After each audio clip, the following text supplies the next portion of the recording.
Estamos na nossa segunda edição do programa Gibideia.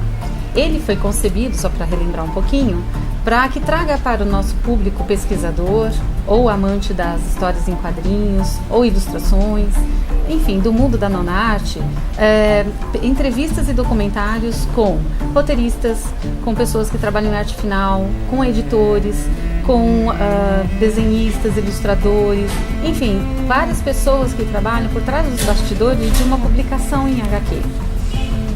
Com isso, o Algibiteca naturalmente vai acabar trazendo uma série de gêneros, vai apresentar uma série de técnicas conforme o profissional que estiver conosco, e inclusive os meios onde ele normalmente publica ou que ele utiliza para suas publicações. E com isso esperamos também que os pesquisadores da Nona Arte possam utilizar ou possam ter um embasamento ou um contato mais próximo com os artistas. Na nossa primeira edição do programa Gibideias, entrevistamos o professor Dr. Valdomiro Vermelho, coordenador do Observatório de Pesquisas em História em Quadrinhos, que fica na USP, lá na ECA, na Escola de Comunicação e Artes. Quem quiser dar uma olhadinha nessa entrevista, documentário, é só entrar no nosso canal Gibideias. Nessa segunda edição, nós convidamos o artista desenhista Laudo Ferreira, que começou a atuar no mercado por volta de 1980. E gostaríamos que você falasse um pouco sobre esse início da sua carreira, que parece que você começou com a linha, com o gênero terror e o erótico. E achamos curioso para trazer. Eu comecei... agora faz muitos anos, né? A gente já não lembra tão direito exato, mas eu acho que é mais ou menos 1980, por aí. O que aconteceu? Eu era muito moleque, e na época, para mim, publicar quadrinho era publicar em editora. E eu já lia quadrinho e lia muito quadrinho de terror e tal. E na época tinha a editora Press Editorial, que era capitaneada pelo Gualberto, pelo Franco de Rosa, e eles abriam espaço para autor nacional. Eu mandei material ali para eles, eles gostaram, e como um monte de gente mandou, não foi só eu, e eu comecei a produzir material para a Press, que era basicamente quadrinho pornô aí no caso, né? Era pornô e terror, mas a maioria era pornô. A leva de autor novo ia tudo pro pornô primeiro, né? E aí eu comecei de uma maneira inversa, né? Geralmente o desenhista começa como publicando independente, em fanzine, hoje em dia em blog e tal, essas coisas, mas na época era fanzine e tal, aí que vai para uma revista. Eu comecei publicando em revista primeiro, e foi um aprendizado, porque na época o Franco me pôs para desenhar com roteiristas da casa, que já eram nomes conceituados, como era o Júlio Emílio Brás, que hoje ele é um grande escritor de infanto juvenil, o Gilberto Camargo, que já era um macaco velho de roteiro, né? Então foi uma grande aprendizado ali. Interessante também, é possível ainda encontrar, ou você tem um estoque de alguma das obras da época? Por exemplo, A Meia-Noite Levarei Sua Alma é um título que te deu um prêmio, HQ Mix, não foi? Foi HQ Mix. E ele é baseado nas obras do Zé do Caixão. O Zé do Caixão foi uma coisa bem mais pra frente. Esse material da Press eu não tenho nem revista e nem original. E a editora ou algum dos donos da editora não guardou nada? Provavelmente ele não deve ter, 90% ele não tem. Porque imagina que são 35 anos, né? Então, na época você ou mandava Xerox, ou mandava original. Eu lembro, eu mandei original. Ficou sem Enfim, nada. Agora, o Zé do Caixão, ele já foi mais pra frente. Ele já foi em na verdade começou em 92. Foi no período que eu tive a ideia de fazer histórias do Zé do Caixão para quadrinho. O que acontece? Eu tinha uma referência de uns álbuns em quadrinho do Mojica, que saíram no final dos anos 60, que era os Trem Mundo do Zé do Caixão, que eram desenhos do Nico Rosso em cima de roteiros do Mojica e do Luquete, que trabalhou com ele. Só que ali era o Zé do Caixão contando histórias de terror. No caso, a ideia era pegar o Zé do Caixão e transformar em quadrinho. Aí, na época, eu procurei o Mojica, fizemos amizade, ficamos muito amigos, amizade dura até hoje, apesar de eu não ver o Mojica já há algum tempo. E ele gostou da ideia, e na época ele falou, olha, já que você vai desenhar o Zé do Caixão, começa literalmente pelo começo, né? Então desenha a primeira história do Zé do Caixão, que é o Meia-Noite Levarei Sua Alma, que é o primeiro filme dele. Mojica me passou o roteiro original do filme, que eu tenho até hoje, porque é um roteiro datilografado e tal. E adaptei, na época o quadrinho fez um grande sucesso. Eu acho que ainda hoje ele é encontrável aí em sebos, em colecionador, porque vez ou outra eu trombo com alguém que vem para eu autografar, você entendeu? Então eu vou procurar também. Ele é acessível. É um trabalho muito diferente do que eu, assim, em traço, né? Ele está muito diferente. Você imagina que ele foi desenhado em 93, por aí, 94, então somam aí muitos anos, né? Muito exercício, né? Então, bastante tempo. E qual que era a técnica desse terror? Você usava o que, nanquim? Basicamente a mesma que você mantém até hoje? Até hoje, nanquim, caneta nanquim, mesma coisa, não mudou muito, não. Então, e de lá para cá você fez terror, pornô, você também já ilustrou para livros didáticos, já fez adaptações literárias, tem seu site também, trabalha com editores independentes. No período que eu comecei a fazer o Zé do Caixão, eu já estava trabalhando como ilustrador, então a coisa foi indo. Eu fiz muito material pornô, material erótico, que é a Tianinha, que bastante gente até hoje lembra dela. A série foi uma série que eu publiquei na Sex, que durou 9 anos, bastante gente. Quem era a Tianinha? A Tianinha foi uma encomenda que a revista Sex, que eu era ilustrador, me pediu uma personagem, me deram um perfil. Eu apresentei o perfil que eles queriam, mais uma outra coisa. E na verdade era uma garota. A Tianinha, ela é uma pré-piriguete. Hoje em dia nós temos as piriguete e tal. Na época não tinha isso, em 2000. Então ela é uma pré-piriguete. E a ideia era pegar uma personagem com tudo de negativo. Não é negativo, mas todo esse lado proibido e o tipo da mulher que ilustra a fantasia masculina. Só que como é uma tônica no meu trabalho, sempre foi, as figuras femininas são muito fortes, né? Então a Tianinha saiu um pouco desse estereótipo da garota comestível fruta para ficar dentro de uma linha de personagem ali, você entendeu? Mas caiu no agrado, durou muitos anos. O público era 100% masculino? Mais ou menos, porque tinha público feminino que gostava também. Eu tinha uma leitora do interior do Rio de Janeiro, que ela me mandava e-mails falando que a personagem inspirava ela. Que legal, virou moda. Mas aí acabou em 2000. Eu vi também que além desses trabalhos todos independentes que você faz com uma série de nomes no mercado da Nona Arte, você foi até com surpresa, desculpa, eu não sabia, eu comprei a Café Espacial, né, uma revista muito bacana, bem editada, uma qualidade perfeita. E aí quando ela chegou em casa, que eu fui dar uma folheada, eu dei de cara com seu nome lá também. Daí eu pensei, nossa, o Lauda é onipresente, ele está em todos os lugares que eu vejo. Ele está nas universidades, ele está nas feiras e exposições, ele está no Mercado Livreiro, enfim. E aí vi também que você participou na São Paulo dos Mortos.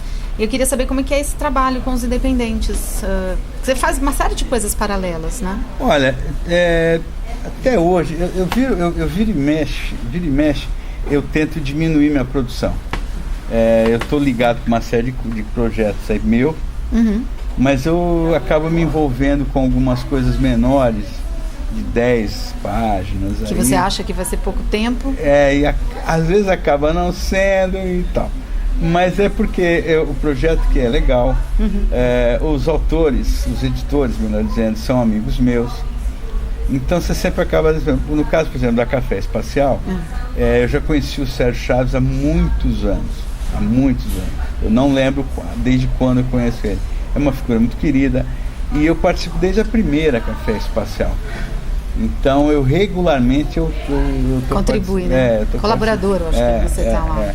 Então projeto, enfim, são projetos legais de participar. A São Paulo dos Mortos é do Daniel Esteves, que é um cara que eu admiro muito.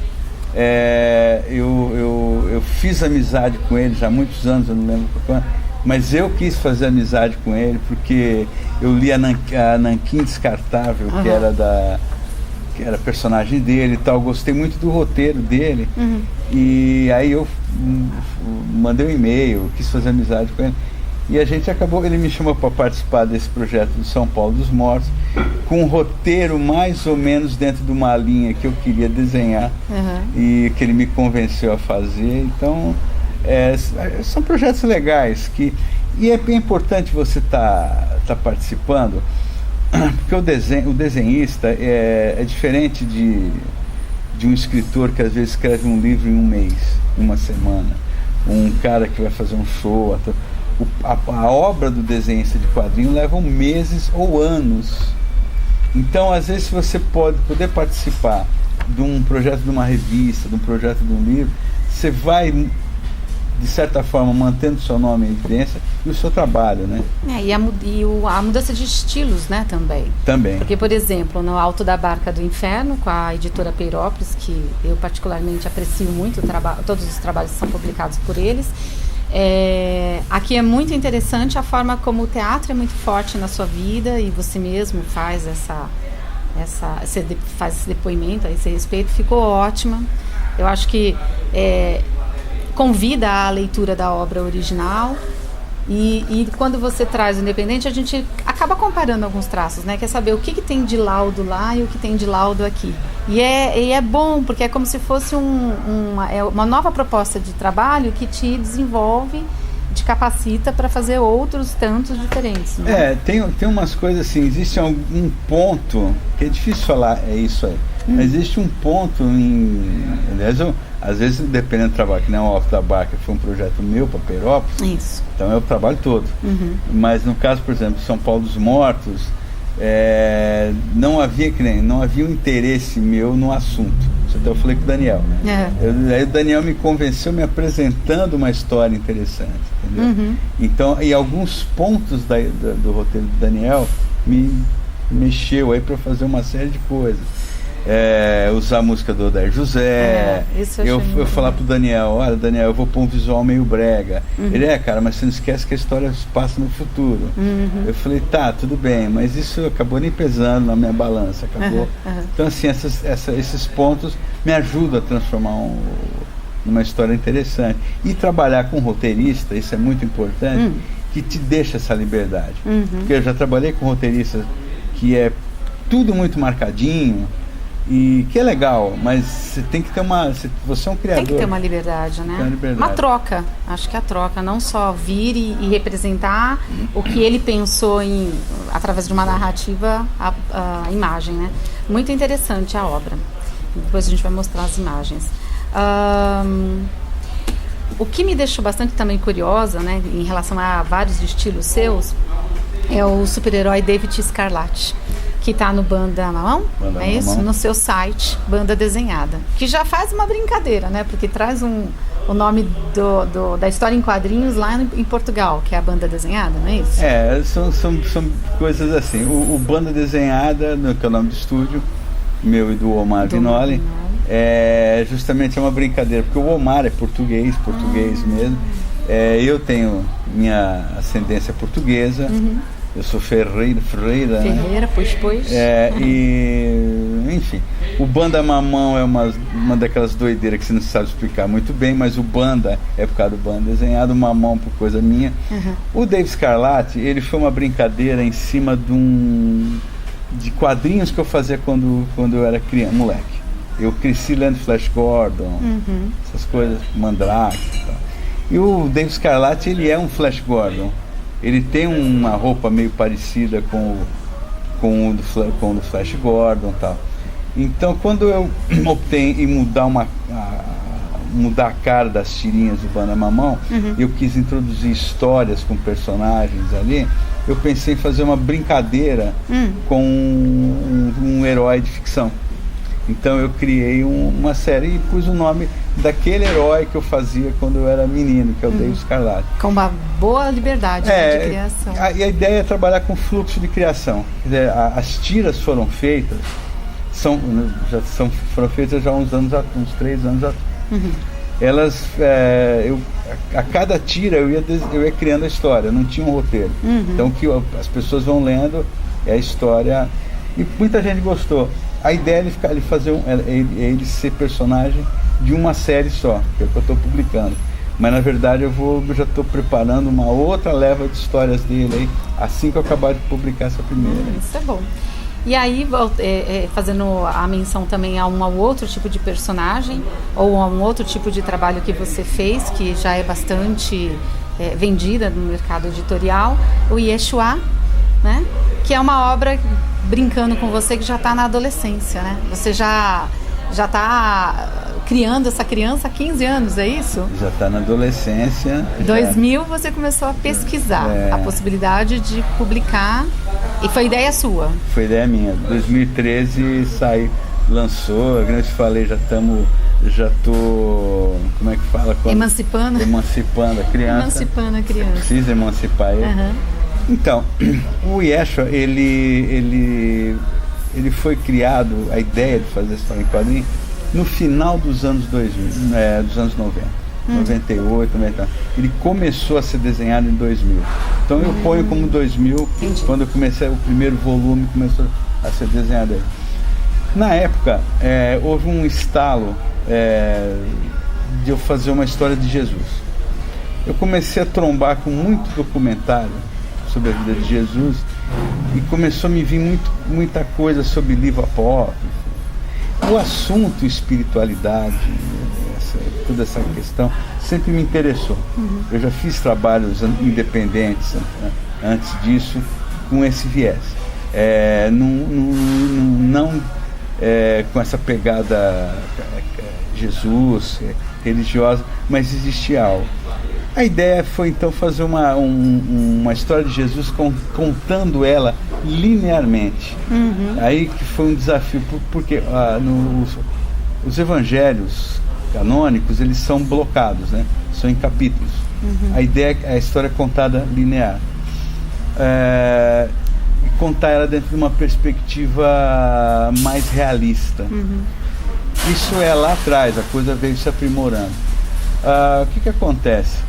Houve um raciocínio muito tímido lá atrás, que ele veio se aprimorando com o passar dos anos, que é assim: a figura de Jesus, ou você não acredita, ou você acredita demais. Quem não acredita a partir do ponto de vista católico, ou seja, não acredita num Deus barbudo, não acredita que ele andou sobre água, tal, não sei o que. E eu, como autor, não quer dizer que também, por fazer um álbum dele, eu acredite por A mais B nisso, entendeu? E outro ponto que era o seguinte: tirando o lado de criação, de coisas que já foram feitas sobre Jesus, dentro do lado católico, o outro lado, tudo já foi feito. Quadrinho de Jesus como caçador de vampiro, deboche da figura de Jesus maconheiro. Teve uma peça na Broadway que Jesus e os 12 apóstolos eram um grupo gay. Então tudo foi feito. E esse tipo de humor mais debochado, mais rasteiro, isso daí vira e mexe, tá trombando com não é novidade. Não é novidade. Sempre... Então a ideia não era pegar esse lado tão instigante, não é nem instigante a palavra, mas provocativo, e fazer algo dentro de uma outra possibilidade de observação, porque você tem os crentes e vocês têm os não crentes. Sim. As brigas, e eu tenho uma opinião que já me causou certa confusão, que é o seguinte: os dois lados, eles acabam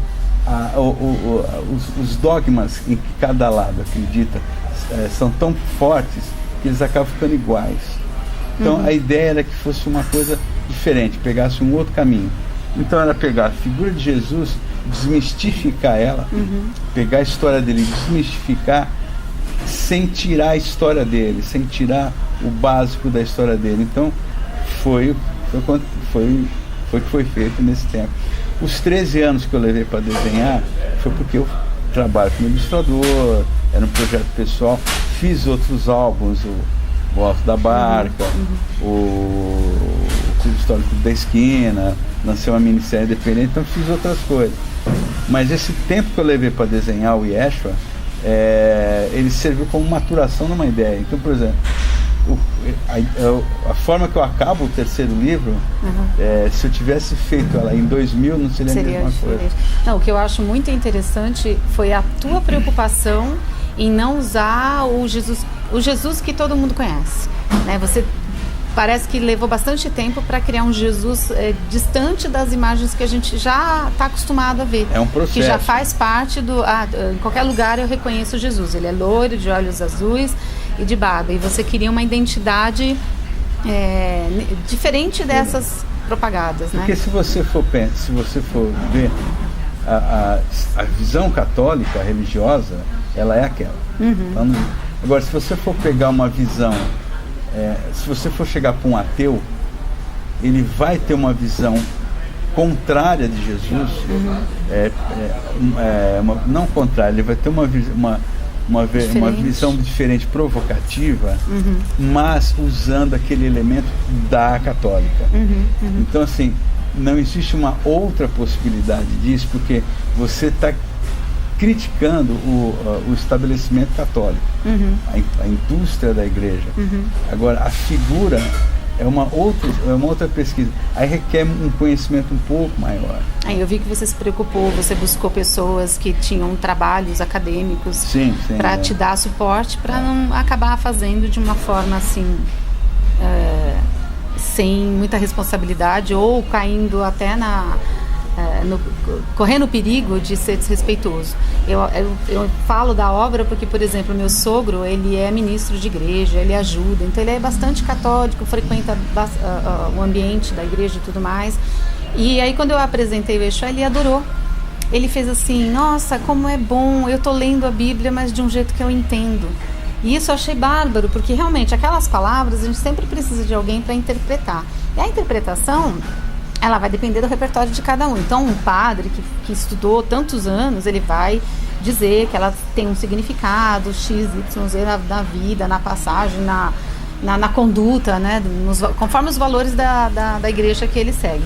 Já ali, você parece que claro, você traz, a partir de um texto escrito que é a Bíblia, você tenta ser o mais, como se diz, transparente possível, não interferir no texto. E o que você promove, que eu achei maravilhoso, e foi para mim também, eu não pegaria a Bíblia e ficaria lendo várias passagens que eu li nos 3 volumes. Mas ali não. Ali eu vejo a questão da violência, a matança das crianças que está no primeiro volume, por exemplo. E as imagens, elas chocam, acho que elas acabam me chocando muito mais do que a própria leitura dessa parte na Bíblia. Né? A Bíblia parece que ela registra um fato histórico ou um fato inventado, enfim, mas quando a gente vê e você torna a imagem daquilo que a gente imagina que aconteceu, é como se fosse um cinema, né? Porque tem um negócio que é o seguinte, isso já é uma ideia que estava desde o princípio, né? O primeiro volume, quando saiu, ele impactou muita gente. Criou muita polêmica. Inclusive porque na época saiu o Gênesis do Crumb, e houve uma comparação que eu, né? Mas tudo bem, fazia parte do contexto. Mas por exemplo, a cena da matança que você estava falando, matando as crianças e tal. Então a ideia era assim, você vê muita gente debochar da história de Jesus, pegando em alguns pontos, mas há outros pontos da história dele em que você percebe que isso ainda existe hoje né? Sim, então, o tempo assim, todo. então você, por exemplo, a matança das crianças, ela não é historicamente comprovada. O Herodes Antipas, ou Hordos, como está na quadrinha, ele existiu, mas esse caso da matança não é comprovado. O que acontece? Mas você tem casos aí hoje em dia, há anos de guerra de Israel e Palestina, que se joga bomba em escola de crianças. Então você percebe que essa violência, ela sempre teve. A própria sequência da crucificação, ela é violenta, porque eu tirei a questão sagrada ali que tem, e pus como é um elemento de execução, que é de tortura lenta, e para mostrar para todos que ele é um exemplo. Exatamente. Que não deve ser seguido. Então, assim, o próprio último livro, ele tem essa jogada política, que aí eu já tomei algumas liberdades, mas que provavelmente aconteceram. Por exemplo, o Pilatos, ele foi destituído, isso é história. Ele foi destituído do cargo de prefeito lá de Jerusalém, porque ele é acusado de corrupção. Ele é mandado para uma ilha, não sei aonde. Então assim, foi pegar esse elemento, né, e apresentar a figura dele. Você tira, porque assim, tem ninguém é obrigado a acreditar, né? Mas a figura dele, de Jesus, tem coisas fundamentais para o ser humano. Você tirar esse grosso da Igreja Católica, a figura dele, antes da Igreja patentear, né?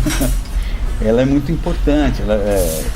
Eles, por exemplo, os judeus tinham 10 mandamentos para seguir. Ele chega e fala: olha, tudo bem, você tem esses 10, mas se você seguir que ama o próximo como a ti mesmo, e é isso, Deus, não, ama o próximo como você mesmo, você está cumprindo todos os outros, né? Então está tudo certo. E é um poder de síntese violento. Então, assim, fora uma série de outras sequências, inclusive eu pus no livro, da mulher que é apedrejada, que se isso é verdade ou não importa. Mas o texto mesmo fala: olha, alguém te condenou? Ela fala: não, então nem eu te condeno. Julgar para não ser julgado, porque com a mesma arma que você, isso não é igreja, isso não é religioso, a mesma arma que você julga, você vai ser julgado também. Então, assim, mas se você tira dessa questão religiosa, você precisa nem acreditar, mas você tem uma grande história. Tem uma grande história, independente de crença. Então acho que por isso que agradou tanto religiosos como ateus. Ateus, né? Ateu. O Daniel Esteves mesmo, que é ateu, bate na mesa que é ateu, ele gosta muito. Então tá valendo. Não, eu acho que assim, a reapresentação de textos ou de uma história bíblica, sem ter sempre aquela mesma conduta, né, de você tá pescando, você tá fazendo errado, é isso que eu achei maravilhoso. Você resgatou a essência realmente da história de Jesus, trouxe de uma forma que acho que pode ajudar até em ensino religioso, uma série de lugares.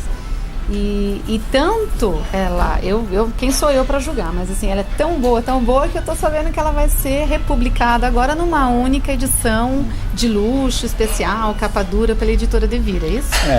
Essa conversa já existia com a Devir há um ano e pouco. Era ideia da Devir aqui, do Douglas, do Leandro, e do Rui Santos, que é o editor da Devir portuguesa. E aí eu deixei para Devir, porque eu falei: meu interesse é sair os 3 livros. Houve uma reunião que até eu comentei isso com ele. Mas agora sim, porque eu acho que o trabalho, inclusive, ele ganha com uma leitura, como leitura de uma coisa só. E o colecionador também, né? Porque eu acho que, claro que estão muito bonitas essas 3 edições, os 3 volumes, mas eu estou curiosa para ver a próxima. Inclusive o Leandro Luigi, o editor, que trabalhou com você, ele será o nosso terceiro entrevistado no programa.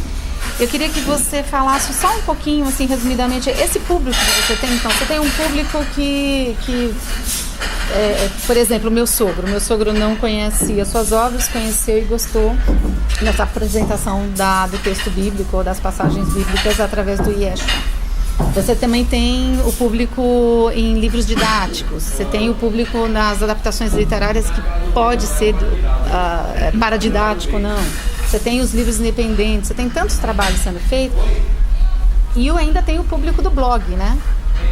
Falando de vários gêneros de publicações que você faz. Como que é essa relação com vocês?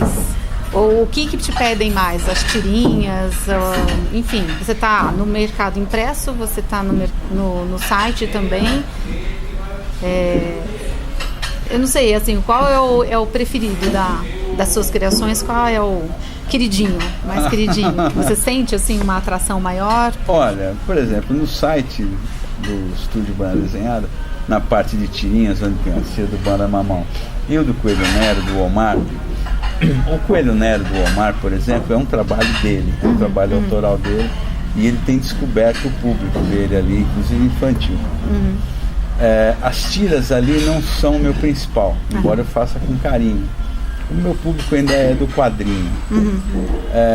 Eu percebo que, apesar de, por exemplo, o São Paulo dos Mortos, que eu participei, que tem um público mais jovem, eu acho, pelo enredo, blá, blá, blá, o meu público ele é um pouco mais adulto. Curiosamente, a minha participação em vários eventos de quadrinhos e outros, não só de quadrinhos, que eu fiz, de contato que eu tenho com pessoas via Facebook, via e-mail, o meu público é um pouquinho mais velho, mais adulto, e não é um público necessariamente leitor de quadrinhos. É o leitor de super-heróis? Não, leitor de super-heróis não, nem de mangá, não, nada contra, mas não é. Entendi. É um leitor. Eu já venho descobrindo isso já há alguns anos, desde quando eu fazia a série da Tianinha, que é uma outra história. Que é outra história, mas é um outro público. Depois, quando eu fiz a história do Clube da Esquina, que é um outro público, e vendeu muito bem, eu comecei a me ligar que o meu público era outro. O próprio leitor do Yeshua, por exemplo, é um outro público, porque assim, tem muita gente que gosta, tem muito, que nem eu falou, né, religioso, crente e descrente, né, mas para um público leitor de super-herói não há interesse nisso, entendeu? Eu já vi jovens falar, não, Jesus, entendeu? Então, a questão não é ser Jesus, mas aí você não vai ficar discutindo o negócio. Então, assim, o meu público é um pouco mais adulto. Certas coisas que eu tenho trabalhado, no caso do Yeshua, estou trabalhando em projetos futuros aí, a linguagem comunica mais com o público adulto. Então, acredito que o caminho meu vá por aí. Sim. E eu gostaria de que você falasse um pouco dos prêmios que você vem recebendo desde que você começou a trabalhar nos quadrinhos. Você recebeu, acho que dois HQ Mix, 3 HQ Mix? 2 HQ Mix. 2 HQ Mix. E o que assim, ele a partir do momento que você foi reconhecido por uma associação, né, de quadrinistas, o que aconteceu? Deslanchou a carreira, as parcerias? O prêmio é bom. É bom pro ego, né? E é bom naquele momento pós-anunciação, né, da premiação, mas ele, na realidade, ele pode até pro meio ali, entre autores, entre jornalistas, o seu nome pode começar a ter um pouquinho mais de peso, tal. Mas no geral a sua batalha pela criação e pela publicação, ela continua a mesma. Eu não sei se... É uma injeção de ânimo. É uma injeção de ânimo. Não sei se você ganhar um HQ Mix de roteirista de desenhista de lançamento, enfim, o que for ali, aquilo vai impulsionar, a editora vai falar, vou contratar porque ele está lá. Não. Vai ter olheiro nesses Pode eventos. até ser que um editor fulano ganhou HQ Mix. Deixa eu conhecer o trabalho dele, né? O que é esse Yeshua? Mas isso não quer dizer que da mesma forma que às vezes um prêmio não quer às vezes o fato de você ganhar um prêmio não quer dizer boas vendas. Às vezes você nem ser indicado para um prêmio às vezes a obra sua que nem foi indicada para um prêmio vendeu muito mais que o premiado. Então, é mais ali pro meio, ali para alimentar ego. E a gente precisa tomar cuidado para não ficar preso nisso. Então, e você também é ganhador de 3 prêmios do Ângelo Agostini, nada mais do que 3. Então você tem já 5 aqui na minha pequena contagem. Mas fora aí que eu não lembro. Olha só. E do Ângelo Agostini, inclusive, agora dia 31 de janeiro, né, você vai receber uma premiação pela publicação do Yeshua. Isso me deixou muito contente, porque eu não estava esperando isso. Né? Não estava esperando vai ser agora aqui na Memorial da América Latina, né? Parabéns, viu? Eu estou acompanhando o seu trabalho. Bom, para encerrar o nosso programa, eu gostaria muito, muito de agradecer a sua presença e usar uma palavra que sempre um amigo meu, ao se despedir de mim, ele utiliza. Namastê. Namastê. Laudo, gostaria que você falasse um pouco com o público para se despedir, deixasse o seu contato para trabalhos futuros do site e, por favor, fizesse um desenho para gente, para ficar aqui registrado.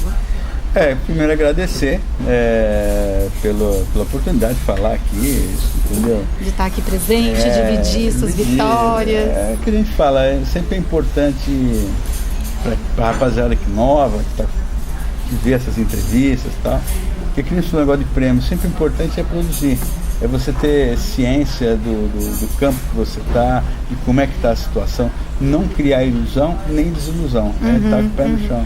Hoje em dia a coisa está muito boa para quadrinho. Tem espaço. Tem espaço, tem possibilidade de pôr blog, não tem como você se comunicar. Hoje em dia você tem alguns editores aí que são super acessíveis, né? Você fala Isso com os caras pelo Facebook. Ótima informação. Você tem, assim, não tem mais aquela coisa assim, publicamos as grandes estrelas só e os outros se virem. Entendi. Você tem autor independente que hoje em dia não está nem preocupado com uma editora. O Daniel mesmo não. Ele é independente, ele não, embora ele produza para a editora, mas o trabalho autoral dele, assim, não há essa preocupação. Então, é produzir. A gente está vivendo já de alguns anos para cá um momento de um boom, né? De um boom, ele está num crescendo aí, que ele vai gerar alguma coisa, quer dizer, como o Paulo Ramos, a gente conversando sobre isso, ele falou, isso não tem como retroceder mais. Isso é bom, né? Muito bom. Sim, em 50 houve uma retaliação e ninguém podia publicar na década de 70, né? Com algumas publicações que diziam que eram proibitivas, que o gibi contribuía com a má educação ou com a criminologia, enfim. Agora a gente está no momento, graças a Deus, a gente está no momento melhor, né? Acho que, pelo contrário, acho que existe muita gente, leitor, tá, que está querendo entender, né? O que é a linguagem dos quadrinhos, porque é uma outra percepção, né? Você vê, cinema hoje em dia, você só tem os blockbusters, né? Você só tem esse quadrinho aparecendo. É verdade. Então você vê muita gente tentando assimilar essa arte. Deixa eu entender o que é isso. Exatamente, né? É um fenômeno de comunicação. Então, ele merece estudo, merece pesquisa e não falar de forma superficial, né? Que é perigoso, sempre perigoso. Exatamente. Tá? E é isso. Gostaria também de agradecer o espaço para essa entrevista que foi feito no restaurante Pizzaria Macedo, aqui em Perdiz, na Rua Ministro de Godoy. Obrigada.